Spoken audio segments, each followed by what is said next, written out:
That's Mike. News at 9. Let's mike समाचारों के साथ मैं महेश सिंह। यूरोपीय संघ के शीर्ष नेताओं की भारत की 3 दिन की ऐतिहासिक राजकीय यात्रा का सफलतापूर्वक समापन हो गया है। यूरोपीय परिषद के अध्यक्ष एंटोनियो कोस्टा आज दोपहर दिल्ली से रवाना हो गए, जबकि यूरोपीय आयोग की अध्यक्ष उर्सुला वान डेर येन कल शाम वापस लौटीं। इस यात्रा में भारत और यूरोपीय संघ ने रणनीतिक साझेदारी को नई ऊंचाइयां दी, जिनमें कुल 13 महत्वपूर्ण समझौते हुए। सबसे बड़ा समझौता मुक्त व्यापार समझौता यानी FTA है, जिसे सभी समझौतों की जननी कहा जा रहा है। ये भारत की वस्तुओं और सेवाओं के लिए यूरोपीय बाजार के दरवाजे खोलेगा, लाखों नौकरियां पैदा करेगा और दोनों अर्थव्यवस्थाओं को करीब लाएगा। पहली बार सुरक्षा और रक्षा साझेदारी पर व्यापक समझौता हुआ है, जिसके तहत रणनीतिक और वैश्विक सुरक्षा में गहरा सहयोग होगा। इसे भारत, जापान और दक्षिणी कोरिया के बाद एशिया का तीसरा देश बन गया। स्वच्छ ऊर्जा, विज्ञान, आवागमन, आपदा प्रबंधन और व्यापार जैसे क्षेत्रों में भी समझौते हुए हैं। विदेश मंत्रालय ने इसे बेहद सफल यात्रा बताया, जिससे दोनों पक्षों के बीच भरोसा और मजबूत हुआ है। भारत और यूरोपीय संघ के बीच ऐतिहासिक मुक्त व्यापार समझौते पर अमेरिकी अधिकारियों ने कहा है कि इस डील से भारत को ज्यादा फायदा होगा, क्योंकि इससे यूरोप के विशाल बाजार तक पहुंच मिलेगी और टैरिफ में कमी से भारतीय निर्यातकों को बड़ा लाभ होगा। ब्रिटिश अखबार द टेलीग्राफ ने लिखा है कि प्रधानमंत्री नरेंद्र मोदी इस व्यापार समझौते के असली विजेता हैं, क्योंकि ये समझौता मदर ऑफ ऑल डील्स के रूप में जाना जा रहा है, जो करीब 2 अरब लोगों के बाजार को जोड़ता है और वैश्विक GDP का 25% कवर करता है।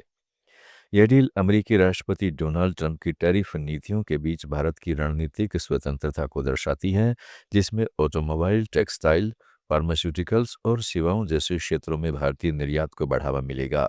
वहीं यूरोपीय कंपनियों को भारत में पहले मूवर्स एडवांटेज मिलेगा।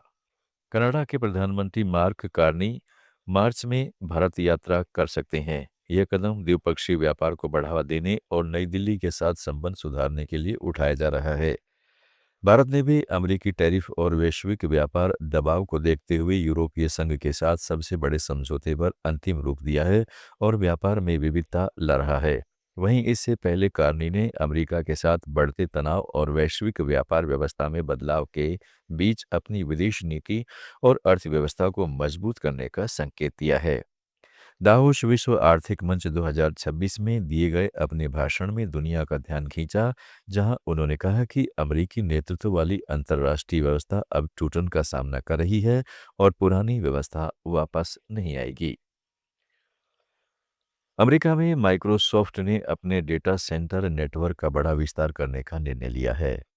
विस्कॉन्सिन के माउंट प्लेजेंट गांव में पूर्व फॉक्सकॉन औद्योगिक स्थल के पास 15 नए डेटा सेंटर बनाने की योजना को स्थानीय प्रशासन से सर्वसम्मत मंजूरी मिल गई है। यह विस्तार सिर्फ अमेरिका तक सीमित नहीं है, बल्कि भारत सहित उन सभी देशों को प्रभावित करेगा जहां माइक्रोसॉफ्ट के क्लाउड, AI और डिजिटल इंफ्रास्ट्रक्चर का व्यापक उपयोग होता है।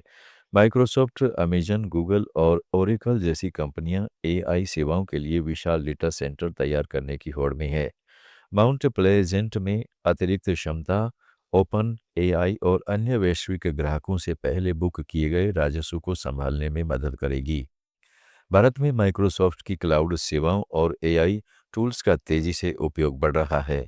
अमेरिका में डेटा सेंटर विस्तार से भारतीय कंपनियों, सरकारी परियोजनाओं और स्टार्टअप्स को भरोसेमंद और स्केलेबल डिजिटल सेवाएं मिल सकेंगी।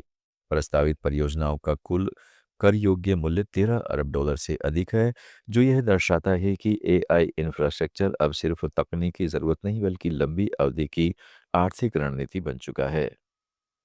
समाचारों में फिलहाल इतना ही। जुड़े रहिएगा लेट्स माइक के साथ।